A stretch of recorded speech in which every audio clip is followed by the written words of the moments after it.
युवाओं के ऊपर ही ये दायित्व है कि वो राजनीति में आए और ये जो गंदी राजनीति, जो शुद्ध राजनीति, उसको ख़त्म करें। जिस तरीके से मसल पावर का इस्तेमाल आज यूपी की पॉलिटिक्स में हो रहा है, बहुत ही गलत है। नेहरू जी की कॉलर एक महिला ने पकड़ ली कि आप बोलते हैं आज़ादी मिली, ये हुआ, वो हुआ, ऐसा हुआ, वैसा हुआ, बताओ इस आज़ादी से मुझे क्या मिला। पंडित नेहरू ने इतनी खूबसूरत बात बोली कि इस आज़ादी से तुम्हें इस देश के प्रधानमंत्री की कॉलर पकड़ने का अधिकार मिला। सत्ता को स्वार्थ के लिए नहीं इस्तेमाल करना चाहिए, सेवा के लिए। जाति विशेष की राजनीति जो है यूपी में जी, वो चल रही है। अगर आप मुख्यमंत्री की उससे हो तो आपको अलग तरीके से कानून जो है ट्रीट करेगा। आज के टाइम पे मेरे हिसाब से सबसे बड़ा हथियार है वो आपका ये फ़ोन है।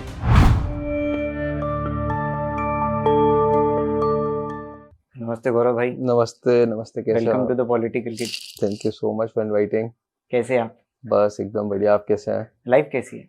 लाइफ भी बढ़िया है, लाइफ तो हमेशा ही बढ़िया होती है। नागपुर प्रवास कैसा रहा? नागपुर प्रवास अच्छा ही चल रहा है और उम्मीद है कि और अच्छा ही जाएगा। यहाँ पर बहुत अच्छे लोगों से मिलने का मौका मिला, आपसे मिलने का मौका मिला, हमारे भाई यहाँ रहते हैं भैया, उनसे मिलने का मौका मिला, और तमाम लोग हैं जो यहाँ पर अभी सक्रिय राजनीति में, उनसे एक मिलने का मौका मिला। तो काफ़ी अच्छा एक्सपीरियंस रहा है। कांग्रेस की पॉलिटिक्स के बारे में आपकी क्या विचारधारा है?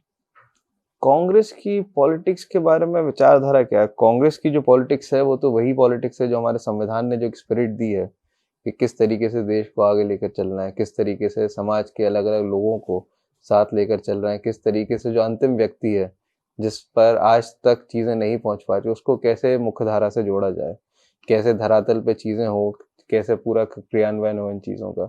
तो उन्हीं चीज़ों को लेकर के पॉलिटिक्स है पूरी कांग्रेस की।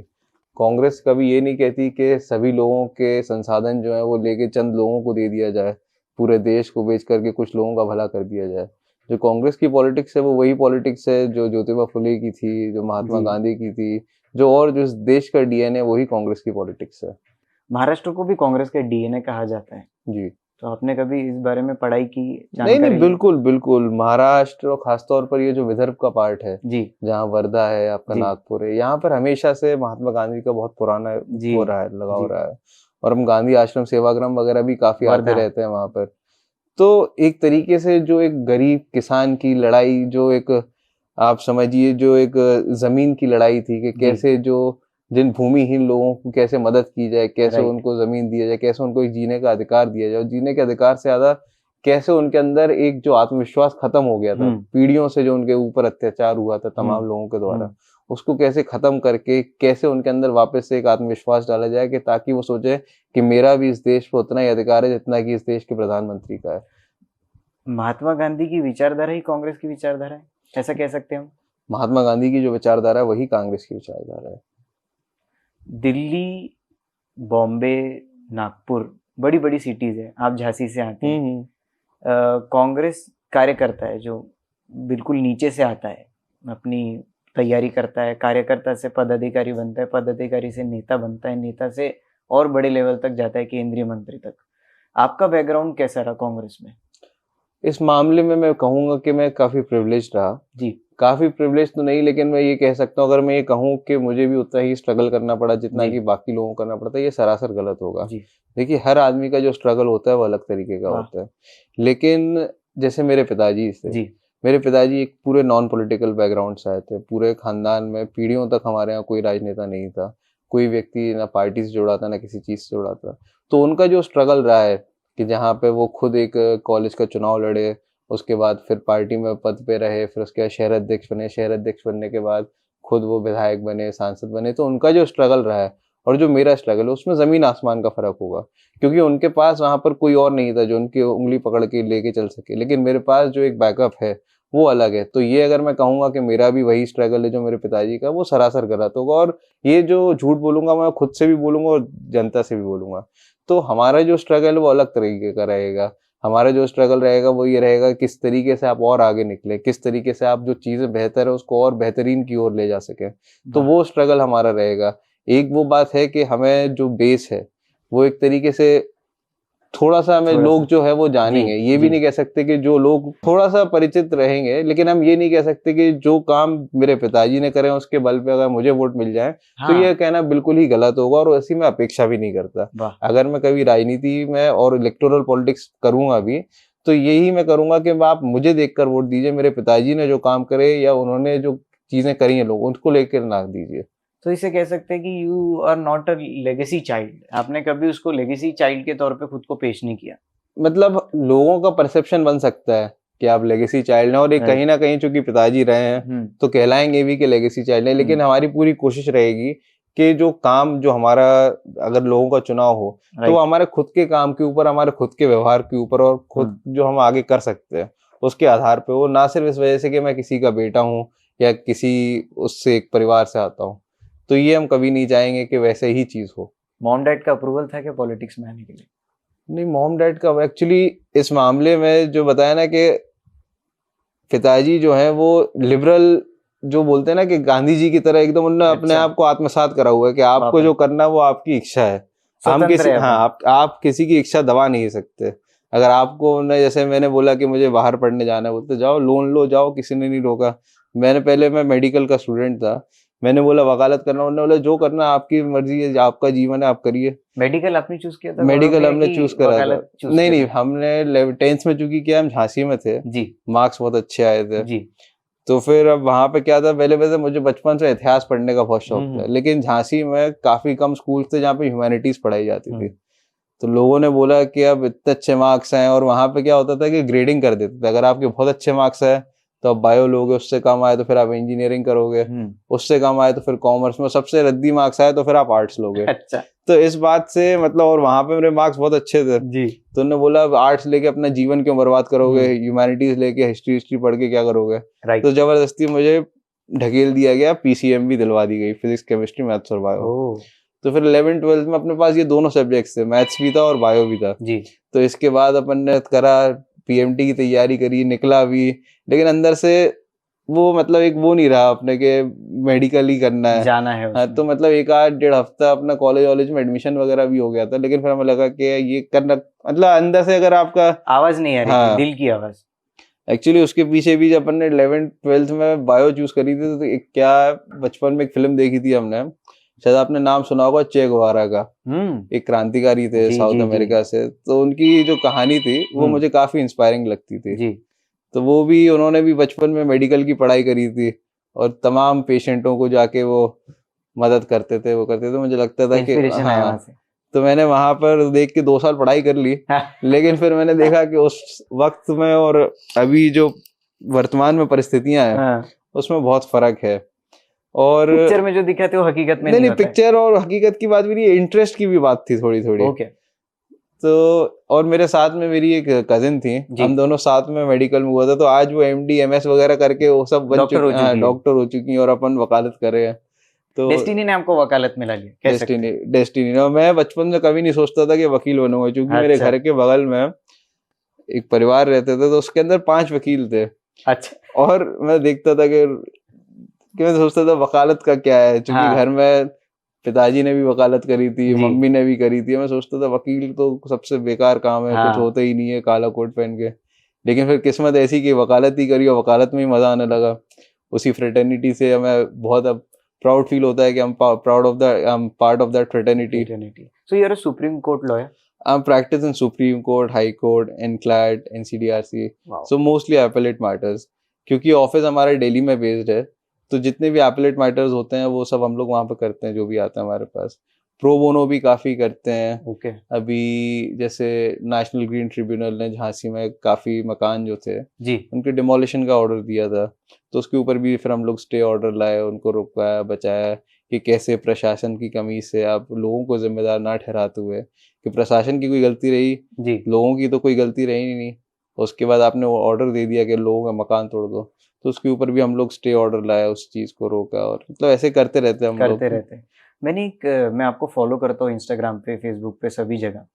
वैसे तो आपसे पर्सनल परिचय रहा मेरा, बट मैं जनता को बताना चाहूंगा कि आप उत्तर प्रदेश कांग्रेस कमेटी के प्रवक्ता भी है। जी जी जी।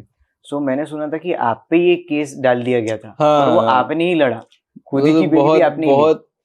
एक्चुअली क्या है कि 2022 की बात है, 2021 की जी, और उस टाइम पे बहुत ही अलग परिस्थितियां थी उत्तर, अभी भी हैं जी। उस टाइम पे हम लोग प्रोटेस्ट कर रहे थे जब किसान आंदोलन हो रहा था जी। तो जब ये भाजपा के एक नेता के पुत्र ने सीधे चलते हुए किसानों पर गाड़ी चढ़ा दी हाँ थी। हाँ हाँ, तो हम लोगों ने उसका विरोध करा कि ये जो चीज़ है गलत है, लोकतंत्र की हत्या हुई है। और हाँ, किसान लोग ही वहां पे थे जो प्रोटेस्ट कर रहे थे, उनको मार डाला गया था। तो हम लोग उस चीज का विरोध कर रहे थे, और योगी सरकार इतना डरी हुई थी कि किसी भी तरीके से ये जो बात है लोगों तक ना पहुंचे, कुछ ना हो। तो हम लोग वहां पे छोटा सा प्रदर्शन था, 5-6 लोग जो थे, हम लोग मीडिया बाइट ही दे रहे थे, जैसे आप लोग यहाँ पर हैं जी। वहां पर एक साथी ने उसी में ये पुतला जलाया होगा कि ये जो चीज हुई है गलत हुई है। मतलब शर्मसार करने वाली बात है कि प्रदेश सरकार जो है वो कोई उस टाइम FIR भी नहीं कर रहे थे उनके ऊपर। तो उसके ऊपर हमने करा। अब वो उसको लेकर के इतने ज्यादा, और कई बार क्या होता है कि शासन से ज्यादा जो प्रशासन होता है, तो पुलिस वगैरह जो होता है, वो ज्यादा कि हमारे ऐसा ना हो कि हमारे ऊपर कुछ आ जाए।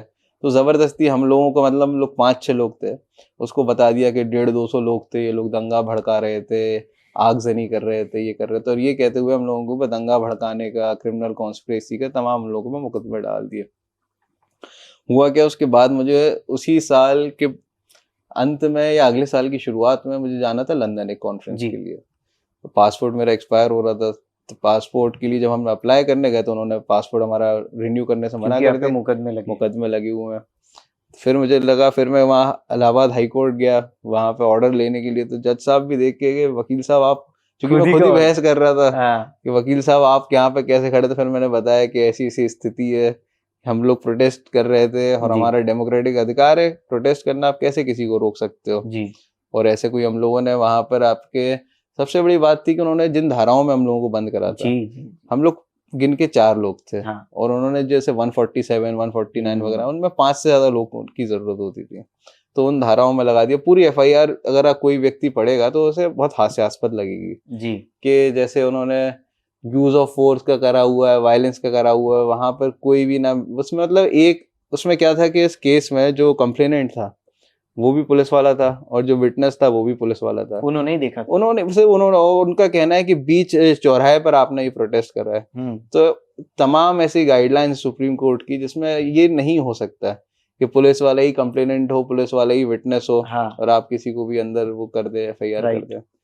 तो ऐसी चीजें चलती रही। फिर हाईकोर्ट से हम लोगों को, हाँ। हमें ऑर्डर मिला, राहत मिली, फिर फाइनली जाके पासपोर्ट मिला। लेकिन ये बता रहे कि जब एक व्यक्ति जी जो खुद कानून प्रैक्टिस कर रहा है, जिसको पुलिस वाले जानते हैं कि मतलब ये यहाँ पे रहते हैं, ऐसा इनको कानून कायदे हाँ, सब मालूम है, उसके ऊपर अगर ऐसा हो सकता है, फर्जी मुकदमे हो सकते हैं, तो आप सोचिए कि एक साधारण व्यक्ति की क्या स्थिति रहेगी। साधारण व्यक्ति ने ये समझना चाहिए क्या गौरव भैया कि पुलिस कंट्रोल्ड है शासन से उत्तर प्रदेश में? 100%। क्योंकि डरते लोग बोलने से, डरते हैं। और आप समझिए कि जैसे जाति विशेष की राजनीति जो है यूपी में जी, वो चल रही है।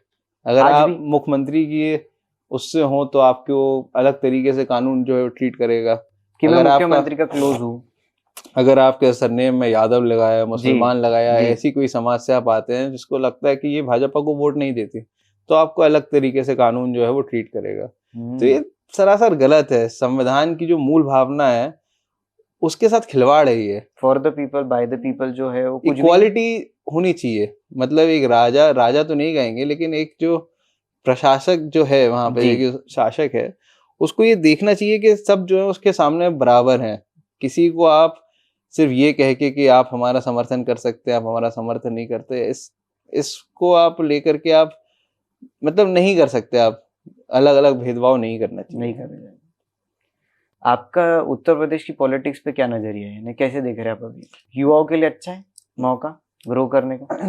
100%। यूपी में अभी आप समझिए कि एक शिफ्ट होने वाला है काफी ज्यादा, क्योंकि एक नई पीढ़ी आई है। काफी मुद्दे जो थे, जिन मुद्दों के चारों तरफ उत्तर प्रदेश की जो पूरी पॉलिटिक्स थी वो घूमती थी, वो खत्म हो चुके हैं। अब जो लोग हैं वो मुख्य मुद्दों पे बात करेंगे कि आपने जैसे 1 ट्रिलियन इकोनॉमी की बात करी थी, उसका क्या हुआ? आपने जो 95% जो आपके MOU थे, जो आपने तमाम ये व्यावसायिक मेले और जो आपने बड़ी बड़ी मीट करी थी, समिट करी थी, उसमें 95% जो आपके MOU थे उन पर अभी तक क्यों कार्रवाई? कुछ नहीं हुआ। आपने बड़े बड़े वादे करे थे डिफेंस कॉरिडोर का, कहीं किसी चीज का, कहीं किसी चीज का, उनका क्या हुआ? रोजगार आपको देने थे हर साल, उनका क्या हुआ? तो इन मुद्दों पे मेन जो है बात होनी चाहिए। अगर इन मुद्दों स्वास्थ्य, शिक्षा और रोजगार पे अगर बात नहीं करेंगे तो फिर किसी और चीज तो बचती ही नहीं है ना। फिर आप वही इन मुद्दों पे घुमाते रहेंगे लोगों को, जिनसे किसी का कोई भला नहीं होने वाला। तो आप फिर वही बात करेंगे, कटेंगे बटेंगे फटेंगे, इनका कोई सेंस नहीं है। काफी इसका ट्रेंड है, बटेंगे तो कटेंगे, और ये महाराष्ट्र की राजनीति में अभी हम चुनाव के बीच में बैठे गौरव भैया, बिल्कुल यहाँ तक भी पहुंच चुका है ये। तो इसका सार क्या है? देखिए, दुर्भाग्यपूर्ण है, बहुत दुर्भाग्यपूर्ण है। अगर 7 साल सत्ता में रहने के बाद भी जी, 10 साल केंद्र की सत्ता में रहने के बाद भी अगर आपको इन, मतलब इसको रेटोरिक्स बोलते हैं, रेटोरिक्स, हाँ, कि अगर फैक्ट्स की जगह आप रेटोरिक्स पे अगर आप बात कर रहे हैं 7 साल 10 साल अपने काम गिनाने की बजाय इन चीजों पे, तो कहीं ना कहीं सीधी बात है कि आप फेल हुए हैं और आप अपने काम नहीं करा पा रहे। अगर यही होते तो वो सीधे बोलते हमने 2 करोड़ रोजगार दिया, 3 करोड़ रोजगार दिया, 10 करोड़ रोजगार दिया, कितने किसानों का कर्जा माफ करा, कितने किसानों को हम गरीबी रेखा से ऊपर लाए, कितना हमारा जीडीपी का ग्रोथ रहा। ये बात नहीं करेंगे, बटेंगे कटेंगे फटेंगे। ये क्या है? मतलब ये आप समझिए किसी मुख्यमंत्री की भाषा हो सकती है? किसी संविधान पे बैठे हुए, किसी संवैधानिक पद पे बैठे हुए व्यक्ति को ऐसी बातें करना शोभा नहीं देता। कोई गली के गुंडे छोड़ना है कि आप ऐसी बातें करेंगे? हमारे युवा सोचते हैं गौरव भैया कि यूपी की राजनीति गुंडागर्दी, बाहुबली की पॉलिटिक्स, कई बड़े बड़े नाम यूपी की राजनीति में है। हकीकत है?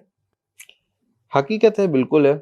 जिस तरीके से मसल पावर का इस्तेमाल आज यूपी की पॉलिटिक्स में हो रहा है, बहुत ही गलत है। और इससे क्या होता है कि पावर की आप एक तरीके से गेट कीपिंग कर रहे हैं, नए लोगों को आप ऊपर आने का मौका नहीं दे रहे। और वो लोग हैं जिनके पास हो सकता है बेहतर स्किल्स हो, बेहतर एडमिनिस्ट्रेटिव कैपेसिटी हो, बेहतर तरीके से वो योजनाएं बना सकें, बेहतर तरीके से विधानसभा में बात रख सकें।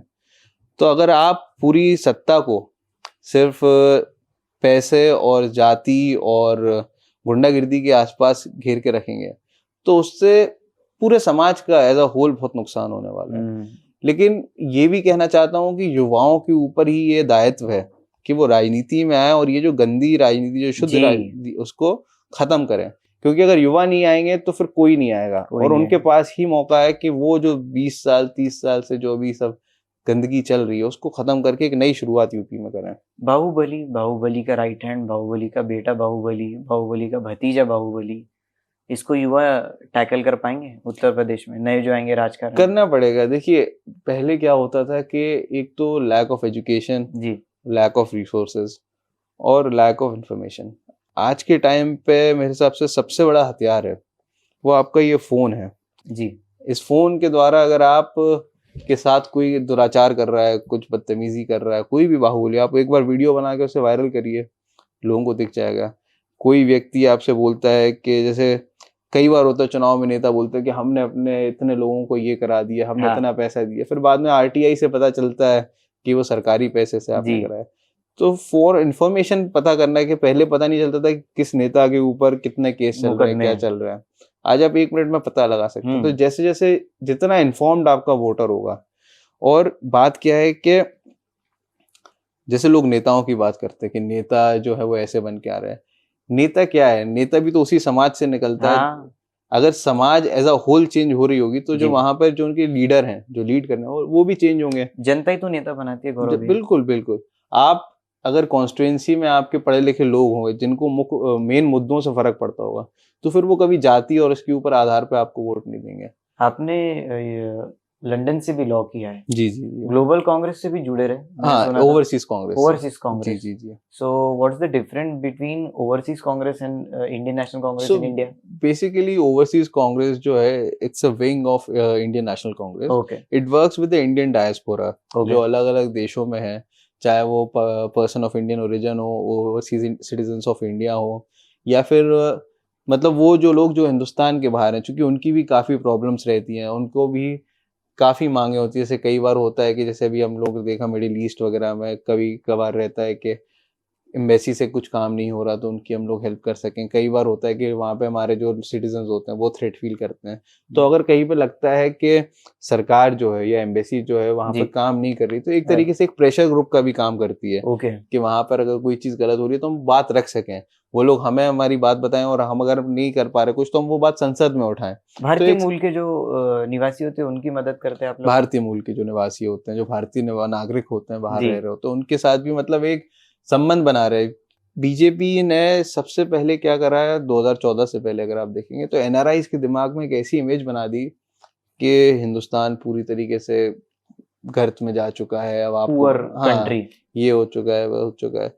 तो कल्चरली काफी शौक हुआ, और हम ये भी नहीं चाहते कि जिस मानसिकता को अभी बीजेपी प्रदर्शित कर रही है कि देश में सिर्फ एक तरीके से आप समझिए बहुत ही वायलेंट एक आइडियोलॉजी है जिसको बीजेपी प्रोपोगेट करना चाहती है, तो उसमें भी हम लोग इंडियन ओवरसीज कांग्रेस बताते हैं कि ये जो लोग हैं ये सिर्फ भारत को रिप्रेजेंट नहीं करते, जो हमारी एक गंगा जमनी तहजीब है, जो हमारे सब एक साथ रह के अपना धर्म, हाँ, तो उसको भी हम लोग बताते हैं कि ये हमारे लोग हैं, ये हमारी संस्कृति है। तो कहीं ना कहीं हमारा रिप्रेजेंटेशन रहे ग्लोबल लेवल पर, उसके लिए वहाँ पर ओवरसीज कांग्रेस है। विदेश में गौरव के लोगों को ऐसा लगता है कि यहाँ मुद्दा होता है कि सनातन धर्म खतरे में, हिंदू खतरे में? नहीं, देखिए क्या है कि अगर आप आदमी ऐसे सोचने पर लग जाए हर चीज ही खतरे में है। आदमी क्या धर्म, जैसे अभी मैं कहीं पे सुन रहा था जी कि धर्म जो है वो निभाने वाली चीज है। वाह। वो ऐसा नहीं है कि आपने क्या हम धर्म करते हैं, हम ये करते हैं, आप खुद का स्वयं का तो आप धर्म निभाइए जी। कि आपका क्या है, आप घर में घर वालों से आप माँ बाप की इज्जत नहीं कर रहे, आप पूजा नहीं कर रहे, और आप बाहर जाके तलवारें लेके खड़े हो कि नहीं तुम बोलो ये चीज बोलो वरना हम तुम्हें काट देंगे। तो पहले आत्मसात तो करिए आप धर्म में लिखा क्या है, उसके बाद आप दूसरों को जाके ज्ञान दीजिए, वरना वो जो आपका धर्म है वो एक तरीके से दूसरे को प्रताड़ित करने का साधन ना बने। आप पहले अपने आप को, क्योंकि जो आदमी धर्म को आत्मसात कर लेगा वो उसके अंदर इतने निर्मल भाव हो जाएंगे कि उसे फर्क ही नहीं पड़ेगा कि अगला व्यक्ति कर क्या रहा है, आध्यात्मिक बुद्धि हो जाएगी उसकी। लेकिन क्या है कि लोग पढ़ते नहीं है, जो व्यक्ति बोलते हैं। हाँ, जो व्यक्ति पूरी एक बार अगर गीता पढ़ लें या रामायण पढ़ लें तो उनके अंदर जो ये मतलब जिस तरीके से गुस्सा है, क्रोध है, और एक धर्म को पॉलिटिक्स में नहीं होना चाहिए, और पॉलिटिक्स धर्म को पॉलिटिक्स में और पॉलिटिक्स में धर्म को अच्छा नहीं होना चाहिए, दोनों अलग अलग चीजें हैं। पर कई बार ऐसा नेताओं को बताना पड़ता है कि हाँ हम भी हनुमान जी को मानते हैं, हम भी राम जी को मानते हैं, हम भी मंदिर जानते हैं। ये अब ऐसी आवश्यकता क्यों पड़ गई गौरव भैया? नहीं, आवश्यकता इसीलिए पड़ी क्योंकि मेन मुद्दों से डिबेट आप खत्म कर दो जी, उसके बाद आप जैसे आपसे कोई बोले कि आप अपनी माँ से प्यार करते हो, अब आप बोलो हाँ बिल्कुल करते, बोलते प्यार करके दिखाओ। अब आप कैसे दिखाओगे, कैसे भी अगले व्यक्ति को हम अपनी माँ से प्यार करते हैं? महसूस किया जा सकता है, वो महसूस किया जा सकता है। तो वो वही चीज है जिस तरीके से ये लोग घुमाना चाहते हैं, मुख्य मुद्दों से डिबेट अलग करना चाहते हैं, तो वो एक टैक्टिक है, डाइवर्जेंट टैक्टिक है कि आप बोलो, आप बात करो, जैसे मान लो कि जैसे बीजेपी वाले क्या करते हैं कि आप किसी मुद्दे पे, आप किसी डिबेट पे एक बार कॉर्नर कर दो जी, तो फिर वो सब घेर के शुरू हो जाएंगे, अपने नारे लगाने लगेंगे, मोदी मोदी वही। हाँ, क्योंकि उन्हें मालूम है कि आप फैक्ट्स पे नहीं जीत पा रहे, तो फैक्ट्स पे आप नहीं जीत पा रहे, तो अगर क्या बोलते हैं आप आर्ग्यूमेंट अपने रेज नहीं कर पा रहे, तो आप अपनी वॉइस रेज करोगे। तो वही चीज जो है वो बीजेपी की तो एक इंटेलेक्चुअल डेफिसिट है, बीजेपी और जो संघ परिवार है जी, कि आप मुख्य मुद्दों पे आप बात नहीं कर सकते जी, इसलिए वो वही एक जो स्क्रिप्ट आ जाती है ऊपर से, वही जैसे केजी से लेकर के 12 तक के बच्चे के एक चीज आपने पढ़ा दी है, वही बोलते जा रहे हैं, प्रधानमंत्री भी वही बोल रहे हैं, मुख्यमंत्री भी वही बोल रहे हैं, आमदार खासदार सब एक ही स्क्रिप्ट बोलते हैं, कोई आपको फर्क नहीं दिखेगा, फर्क नहीं दिखता है। जो क्रिटिकल थिंकिंग है, इंडिपेंडेंट थॉट है बीजेपी में, वो पूरी तरीके से खत्म है, और वो चाहते भी नहीं है, क्योंकि आप समझिए जो स्ट्रक्चर है, BJP draws its inspiration from the Nazi movement. तो नाजी मूवमेंट में भी क्या था, और जो फैशिस्ट मूवमेंट था उसमें क्या था कि एक व्यक्ति को वो लोग मान लेते थे कि ये सर्वे सर्पा है जी, और उसके बाद उसने जो कह दिया वो हो गई है पत्थर की लकीर, और ऊपर से लेकर के नीचे तक आपको वही फॉलो करना है। ओके। कांग्रेस में क्या था कि अलग अलग स्टालवर्ड थे, मतलब जैसे संघ परिवार में और या फिर आरएसएस में आप देखेंगे तो एक व्यक्ति को बनाते हैं, वो 15-16 साल 20 साल तक लगे रहते हैं, आपके हेड रहते हैं। कांग्रेस में जब से 1920 के बाद से खासतौर पर आप देखेंगे हर सेशन में एक अलग प्रेसिडेंट होते थे। जी, चुनाव होता है कांग्रेस में। हाँ, वो कभी मौलाना आजाद, कभी महात्मा गांधी, कभी नेहरू, कभी पटेल, कभी बोस, तो ये बदलते जाते थे। आज खड़गे जी तक हाँ चुन के आते चुन के आते हैं। तो ये जो चीज थी ये कभी उसमें रही नहीं। आप सब बताइए, इतने साल हो गए, कितनी महिलाओं को रिप्रेजेंटेशन मिला, कितने दलितों को रिप्रेजेंटेशन मिला संघ परिवार में, तो वो उस चीज को खोलने, उस डिबेट पे ही नहीं जाते। और वही उनकी सोच है कि सिर्फ हम ही हम है, बाकी सब कम है। अच्छा, पर गौरव भैया कुछ आखिरी बातें जाने से पहले, आपने महाराष्ट्र को भी नजदीक से देखा ही होगा, आप आज यहाँ आए भी है, आप महाराष्ट्र की राजनीति देख रहे हैं, चुनावी समर चल रहा है, कुछ आपके युवा मित्र उम्मीदवार यूथ कांग्रेस के यहाँ खड़े हैं, आप प्रचार में भी गए, कैसा एक्सपीरियंस? बहुत अच्छा, मतलब लोगों में एक चाह है कि बदलाव की जी। और आप समझिए विदर्भ में आज उस प्रकार का माहौल देखने को मिल रहा है जो ओरिजिनली विदर्भ की जो एक बोलते थे कि दिल की धड़कन है कांग्रेस जी, वो आइडियोलॉजी वो वापस से यहाँ पर देखने को मिल रहा है। अच्छा, तो काफी अच्छा माहौल है, लोग समझ रहे हैं कि किस तरीके से उनके साथ छल करा गया। आप समझिए कि जिन नेता को उनके ऊपर आरोप लगाते थे, उनके ऊपर गंभीर स्कैम के आरोप लगाते थे, आज आपने उन्हीं को अपने साथ रख लिया। उसके बाद मतलब तो लोगों को भी आप एक कहावत है कि आप कुछ लोगों को बहुत टाइम तक मूर्ख बना सकते हैं, बहुत लोगों को कुछ टाइम तक मूर्ख बना सकते हैं, लेकिन बहुत लोगों को बहुत टाइम तक आप मूर्ख नहीं बना सकते। तो वही बीजेपी की जो कलई है वो इस बार घुरने वाली है जी, कि लोगों को समझ में आ गया कि आप काम वाम कुछ कर नहीं रहे। महाराष्ट्र का पूरा धंधा उठा के आपने गुजरात में शिफ्ट कर दिया, तो वहां पर भी गुजरात के नॉर्मल उद्यमी उनको फायदा नहीं हुआ, वहां पर भी उनके जो एक दो गिने चुने आदमी उन्हीं को फायदा हो रहा है, मेन जो होंगे।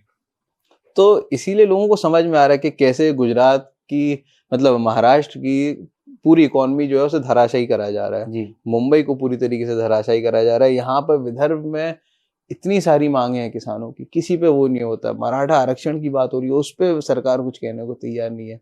तो यही होता है, अगर 5 साल में 2-2 3-3 4-4 मुख्यमंत्री जब बदलेंगे, कौन डिसीजन लेगा और क्या वो जनता के लिए सही है वो चीज जी, कि एक को जनता ने चुन के लाए, उसके बाद आपने दूसरे को बना दिया, दूसरे के बाद तीसरे को बना दिया, और वो व्यक्ति जो बीच मझधार में पार्टी छोड़ के जा रहा है, किस प्रलोभन में जा रहा है, किस स्वार्थ में जा रहा है, ये बाद में जाके वो आदमी जाएगा वो सोचेगा कि अब उसकी सोच वैसी हो जाएगी ना कि वो सत्ता को सुख का साधन मान लेगा जी, जबकि ऐसा नहीं है। सत्ता जो है वो सेवा के लिए है। तो वो विचार जो है वो खत्म हो जाएगा, तो फिर एंड दी एंड सोसाइटी का ही आपका बुरा होने वाला है। कहते कांग्रेस एक प्रमुख विपक्ष की भूमिका निभा रही है कि नहीं निभा रही है? नहीं, बिल्कुल निभा रही है, 100% निभा रही है। और विपक्ष की भूमिका तो अब मेरे हिसाब से और 1 हफ्ते 10 दिन के बाद बीजेपी को ही निभानी पड़ेगी यहाँ पे। जिस प्रकार के रिजल्ट आने वाले हैं, जिस प्रकार का रिजल्ट अभी आपने लोकसभा में देखा, बीजेपी को नकार दिया है महाराष्ट्र की जनता ने, और अब यहाँ पर बीजेपी का कुछ ज्यादा भविष्य दिखने वाला नहीं है। लोगों ने ठाना है कि जो महाविकास अघाड़ी है उसको जिताएंगे और वहां पर वापस एक मजबूत सरकार बनेगी जो 5 नहीं 10 नहीं 15 साल चलेगी। अब जी, कांग्रेस बड़ा भाई होगा छोटा भाई होगा? कांग्रेस बड़ा भाई रहेगा, बड़ा भाई रहेगा। अभी लोकसभा के जो रिजल्ट रहे उसके अनुसार भी अगर आप देखें तो कांग्रेस जो है वो डोमिनेटिंग पोजीशन में है। डोमिनेटिंग क्या मतलब, लार्जेस्ट पार्टी थी कांग्रेस यहाँ पर in terms of Lok Sabha seats.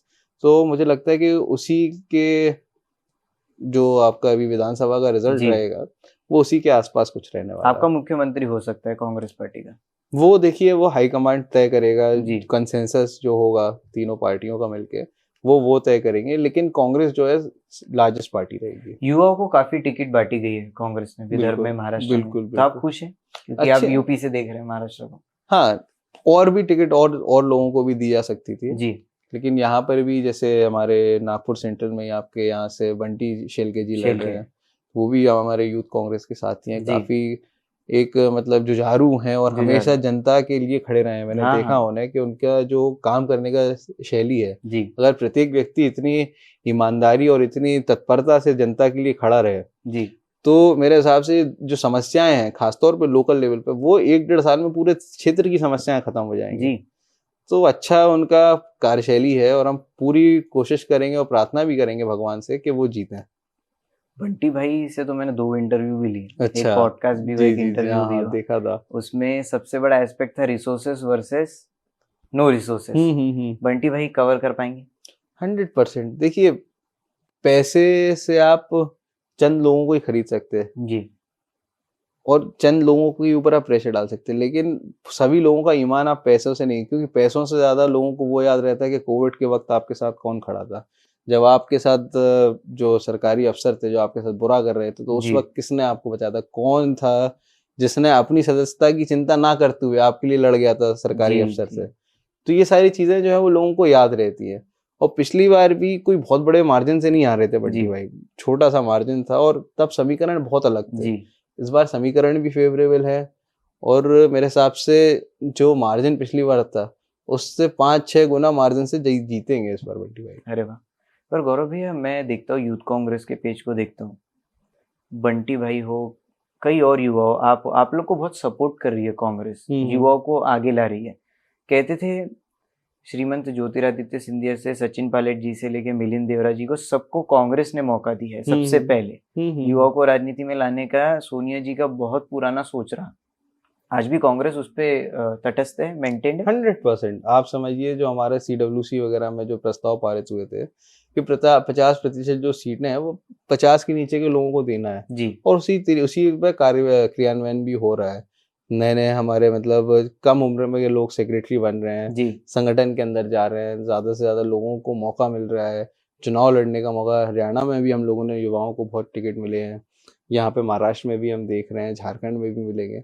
तो ये सारी जो चीजें हैं, ये एक कांग्रेस को भी पता है कि युवा ही जो है वो आगे फ्यूचर है अभी जी भारत का। हाँ, तो उन्हीं को लेकर के। और Bharat is one of the youngest countries, या और अभी जो भारत का इम्प्यूटस है, मतलब आप समझिए जो अभी एवरेज एज रहेगी जी वो भारत को एकदम बूम देने वाली है अगले 10-15 साल में। तो अगर युवा सही दिशा में लग गए तो भारत का भी विकास होगा, समाज का भी होगा, और युवाओं का भी खासतौर पे एक अच्छा विकास रहेगा। आपने नीचे से राजनीति चालू की, बिल्कुल एक कार्यकर्ता के तौर पे जी कह जी सकते हैं। बिल्कुल, वॉलंटियर के कार्यकर्ता तौर पर। नेता से मिल पाता है कांग्रेस में कि उसके पहली लाइन लगी रहती है?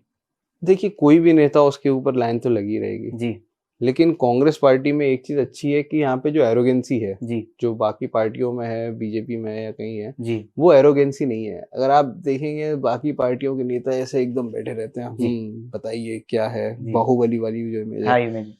कांग्रेस पार्टी के नेता के चारों तरफ भीड़ अगर होगी भी जी तो आपको ये है कि अब मिल जाएंगे, एरोगेंस नहीं रहेगा। यानी अप्रोचेबल है। हाँ, अप्रोचेबल रहते हैं। आपको कभी तकलीफ है राहुल जी से मिलने में, प्रियंका जी से मिलने में, या आपके प्रदेश के किसी नेता से मिलने में? नहीं, प्रदेश वगैरह की नेता से मिलने में तकलीफ वगैरह तो कुछ नहीं। हम लोग तो मेल डालते थे, जी वो बोलते थे कि आप लखनऊ आ जाइए, हाँ। मिल लीजिए। तो गौरव भैया, अप्रोचेबल है नेता कांग्रेस के? अप्रोचेबल हैं।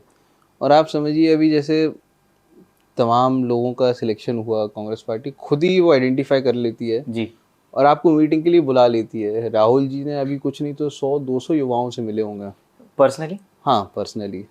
जैसे अभी यूथ कांग्रेस के अध्यक्ष के भी वो थे, तो जी उसमें भी सबको इंटरव्यू का मौका मिलता है, जी चाहे यूथ कांग्रेस हो, चाहे NSUI हो, चाहे महिला कांग्रेस हो, सब में सबसे इंटरव्यू होते हैं, खुले तौर पे सबसे सवाल पूछे जाते हैं और जी उसके बाद वहाँ पे सिलेक्शन होता है। ये नहीं कि किसी के रिकमेंडेशन पे कोई मर गया, सारा मेरिट का काम है यहाँ पे। कांग्रेस की विचारधारा जो है वो राहुल जी से कई बार सुना कि भारत का डीएनए, जैसे अपन ने महाराष्ट्र की डीएनए बोला है, हकीकत लगता है कि अब लोग बदल गए? नहीं नहीं, 100% आप समझिए कि हमारे शुरुआत से ही जी कांग्रेस पार्टी जो है वो आज़ादी की जो स्ट्रगल रहा पूरा उसकी पार्टी है। उस आज़ादी की लड़ाई में जो लोगों के एक विचारधारा बनी, जो लोगों को लगा कि ये चीज़ जो थी गलत थी इस शासन में, उसको ख़त्म करते हुए हम लोगों ने एक संविधान की रचना करी जी और संविधान के हिसाब से ही पूरा देश चला। जी संविधान को बनाने में कांग्रेस का बहुत बड़ा योगदान था। जी जब डिबेट हो रही थी कॉन्स्टिट्यूएंट असेंबली में, तो तमाम कांग्रेस के नेता ही थे जिन्होंने अलग अलग विचार रखे जी कि हमें यूनिवर्सल एडल्ट फ्रेंचाइजी चाहिए, जी कि हर व्यक्ति को। आप समझिए हिंदुस्तान जो था वो one of the earliest country, सबसे पहले कंट्रीज जो थी जिसने औरतों को, आदमियों को, उस टाइम पे 21 साल की उम्र होती थी वोटिंग की, 21 साल की उम्र में इर्रिस्पेक्टिव कि आपके पास प्रॉपर्टी है कि नहीं है, आप कहाँ रहते हैं, कैसे रहते हैं, उस टाइम पे अधिकार दिया था। एक बार मैं आपको एक किस्सा सुनाता हूँ, क्योंकि मैं नेहरू को बहुत पढ़ता हूँ। वाह, तो वो भी बैरिस्टर थे? हाँ हाँ, मेरे आइडल हैं एक्चुअली। तो शायद 56 की या 57 की बात है, नेहरू जी की कॉलर एक महिला ने पकड़ ली कि जब वो प्रधानमंत्री थे, हाँ, जब वो प्रधानमंत्री 1957 या 56 में जी, तो एक उत्तेजित थी महिला जी, उसने कॉलर पकड़ ली पंडित नेहरू की कि आप बोलते हैं आज़ादी मिली, ये हुआ वो हुआ ऐसा हुआ वैसा हुआ, बताओ इस आज़ादी से मुझे क्या मिला। पंडित नेहरू ने इतनी खूबसूरत बात बोली कि इस आज़ादी से तुम्हें इस देश के प्रधानमंत्री की कॉलर पकड़ने का मिला, अधिकार मिला। तो ये सब जो चीज़ें थी आप समझिए एक ज़माना था अंग्रेज़ों का, जब आपको एक अलग से पास मिलता था जिस पे लिखा होता था कि आप कुर्सी नशीन है, कि आप अंग्रेज़ के सामने बैठ सकें। कुर्सी नशीन। हाँ, और जब संविधान को बनाया जा रहा था तो वो जो चीज़ें थी कि सभी बराबरी से रहें, कोई जात पात का भेद ना हो, कोई व्यक्ति कहीं पर भी जाके रह सके, कोई व्यक्ति कहीं पर भी प्रॉपर्टी खरीद सके, कोई व्यक्ति को किसी भी आधार पर कि उसके ऊपर वो ना हो, क्या बोलते हैं, भेदभाव ना हो। तो ये सारी जो भावनाएं थी और तमाम चीज़ें कि महिलाओं के अधिकार कैसे सुरक्षित हों, कैसे जो पूरी 150-200 साल से गलत कानून चले आ रहे थे उनको कैसे हटाया जाए, उनको कैसे रिप्लेस करा जाए। तो ये सारी चीज़ें जो है कांग्रेस पार्टी की ही देन है, इसको बाद में संविधान सभा में बाबा साहब अम्बेडकर जी लाए, प्रदर्शित करा, पूरा संविधान बनाया। तो ये सब जो विचार हैं इसमें अधिकतर विचार जो कांग्रेस पार्टी के नेताओं के ही विचार हैं।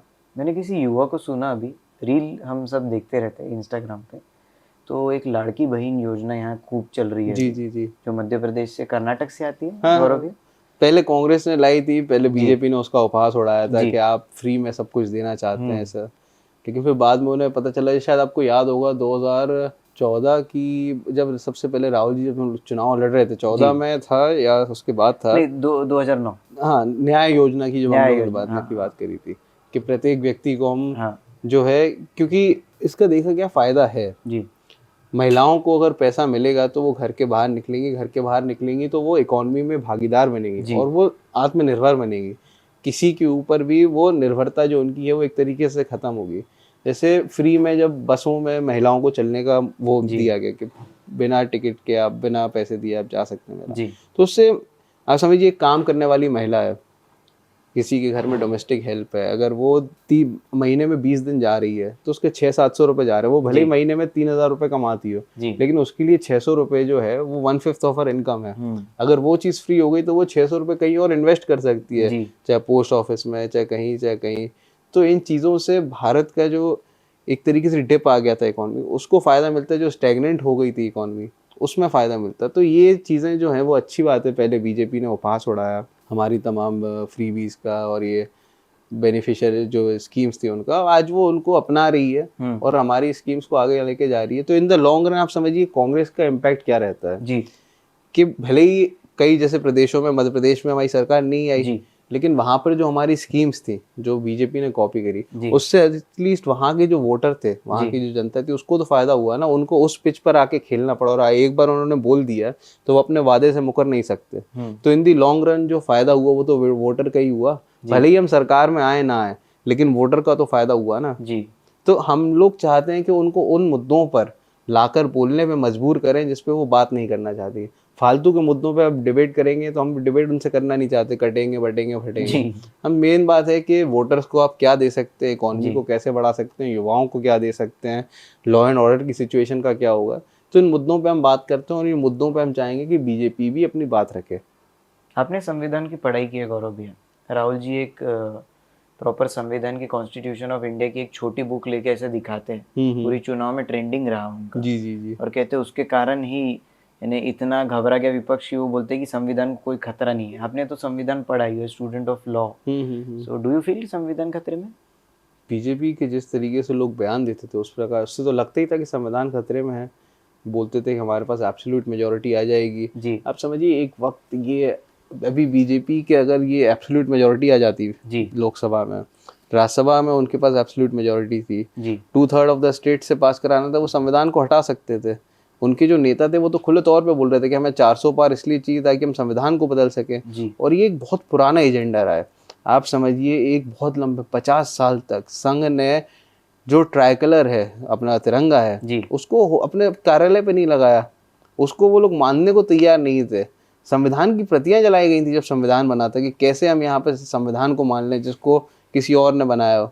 तो बहुत लंबे समय तक वो ये मानने को तैयार नहीं है कि भारत में हिंदू और मुसलमान और बाकी जो सब लोग हैं वो एक ही दर्जे के, वो हमेशा बोलते रहे कि कुछ लोगों को दोयम दर्जे का होना चाहिए और कुछ लोगों का पहला अधिकार होना चाहिए भारत के ऊपर।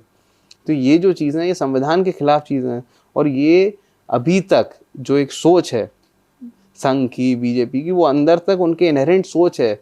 छोटे से छोटे बच्चे को भी अगर वो ट्रेनिंग देते तो इसी बात की ट्रेनिंग देते हैं कि ये जो चीज़ है हमें इससे कोई मतलब नहीं है, ये तिरंगा हमारा नहीं, हमारा तो जो है वो है, ये तो हम कभी भी वो कर सकते हैं।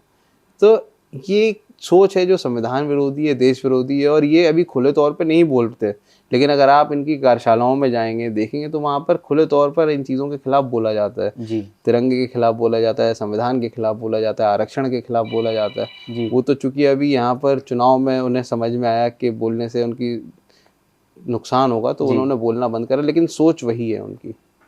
राहुल जी के एक शब्द आता है हमेशा, डरो मत। तो एक इंस्पिरेशन मिला, मैं भी इंस्टाग्राम पे देखता हूँ। मैं जो आपको पहले भी पूछ रहा था कि हम कोई भी चीज़ करने से पहले सोचते हैं, डरते हैं कि हमारा तो कोई है ही नहीं, पुलिस हम पे कार्रवाई कर देंगी, आपके जैसे बैरिस्टर पे इतने केस लग गए, हमारे जैसे साधारण आदमी पे भी लग सकते हैं। I am also from a privileged family, मैं भी एक लेगेसी से आता हूँ, पर तो भी एक डर बना रहता है कि आपने कुछ किया कि आप पे ईडी, सीबीआई, एसबीआई सब लग जाता है। हकीकत है गौरव? हकीकत है और गलत है, और वो इसलिए क्योंकि जनता, वो जो सरकार है वो जनता के प्रति जवाबदेही नहीं है जी। आपके नेता ने अगर सरकार से कोई सवाल पूछ लिया तो उसके खिलाफ ईडी सीबीआई लगा दी, लेकिन उसके बाद जब चुनाव होता है तो अगर जनता उसको उन मुद्दों पे बात करे कि आपने ये क्यों करा, किसी नेता को आपने डाला तो क्यों, किसी पार्टी को आपने तोड़ा तो क्यों करा, कि एमएलए खरीदे तो आपने क्यों करे, अगर इन मुद्दों पर चुनाव होगा तो वो हार जाएगी पार्टी। लेकिन उस टाइम तक चुनाव आते आते, और इसमें बहुत बड़ा रोल है मीडिया का जी, जो उन मुद्दों को छुपा के वो एक ऐसी जीत बताते हैं जैसे अगर किसी पार्टी को तोड़ के लोकतंत्र का गला घोंट करके सरकार बनाई जाए। सबको पता है महाराष्ट्र में क्या हुआ जी, किसका सिंबल था, किसको दे दिया गया, कैसे चुनाव लड़े गए और उसका भी नतीजा क्या हुआ। तो जनता तो समझ गई है, लेकिन उस टाइम पे जो मीडिया ने जो प्रदर्शित करा था कि ये चाणक्य का ये नीति है, ये कोई चाणक्य नीति है जी, कुछ भी, मतलब ये कुछ भी किसी भी तरीके से महिमा मंडन कर देते हैं एक चीज का।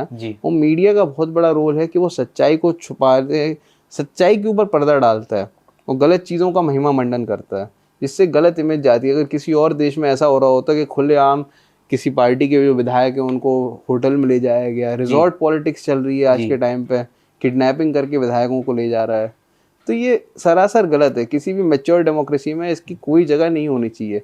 एक बार अगर आपको निपटा दिया वहां पे, अगर आपको बोल दिया जनता ने कि आपको नहीं चुना गया सरकार, आपको चुन के नहीं दिया, तो फिर उसको हाँ 5 साल आप पेशेंस रहिए। पॉलिटिक्स में पी का मतलब ही पेशेंस है जी, लेकिन यहाँ पे आज के टाइम पे पेशेंस खो चुके हैं पॉलिटिशियन। जल्दी पार्टी बदलना, कभी एक पार्टी में जाना, दो पार्टी में जाना, नई टिकट मिली तो तीसरी पार्टी में जाना, अपनी पार्टी के विरुद्ध अपक्ष भर देना, आप इसको सही मानते हैं? वही है ना कि आदमी को एक तो सत्ता को स्वार्थ के लिए नहीं इस्तेमाल करना चाहिए, सेवा के लिए। अगर जब आपने अपने दिमाग से ये चीज़ निकाल दी कि हमें सेवा करनी है, स्वार्थ नहीं करना, तो आप ये सब चीज़ें नहीं करेंगे। आपको ये लगता है कि एक इंस्टेंट ग्रेटिफिकेशन हो जाए जी, कि चुनाव लड़ें, फिर एक बंगले से 4 बंगले, 4 बंगले से 10 गाड़ियाँ, 10 गाड़ियों के बाद हेलीकॉप्टर, और हेलीकॉप्टर से फिर 50 माले की बिल्डिंग बन जाए, और फिर उसके बाद में मंत्री, मुख्यमंत्री, प्रधानमंत्री, ये सब आदमी के दिमाग में चलता रहता है। और जब तक वो आदमी के अंदर एक वो हवस खत्म नहीं होगी ना, ये जो फालतू चाह जो होती है, इच्छा, तब तक वो आदमी ऐसी गलत चीजें करता रहेगा। आपने राजनीति को सेवा का ये देखा है एक तरीका 100%, या फिर खुद को फायदा मिल जाए? गौरव कल जाके एमएलए, विधायक बन जाए, मिनिस्टर बन जाए, क्या यानी कैसे देखते हो आप?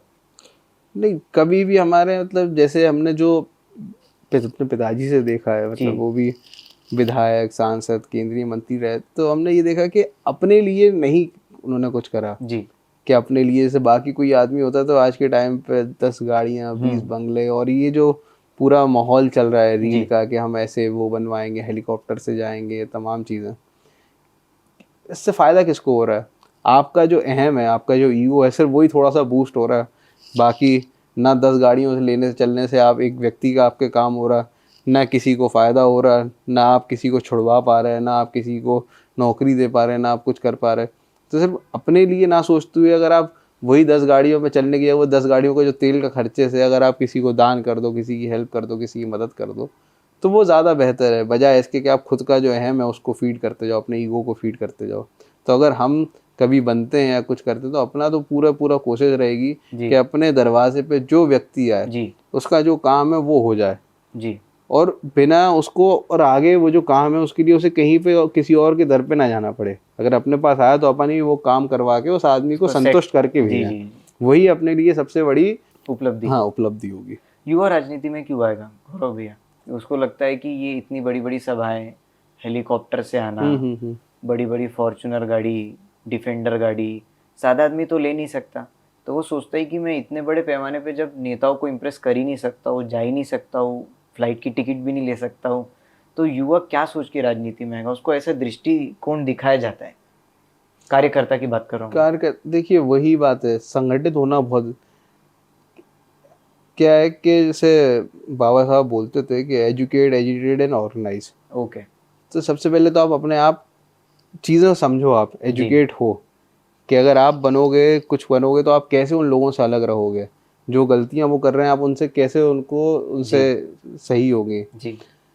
फिर उसके बाद आप जिन चीज़ों के खिलाफ आपको लड़ना है वो मुद्दे आपको आइडेंटिफाई करो, क्योंकि कोई डिफेंडर से घूम रहा, क्या हो रहा, उससे मान लीजिए यहाँ पे रोडें नहीं बन रही हैं, यहाँ पे लॉ एंड ऑर्डर, उससे क्या फ़र्क पड़ने वाला उस आदमी?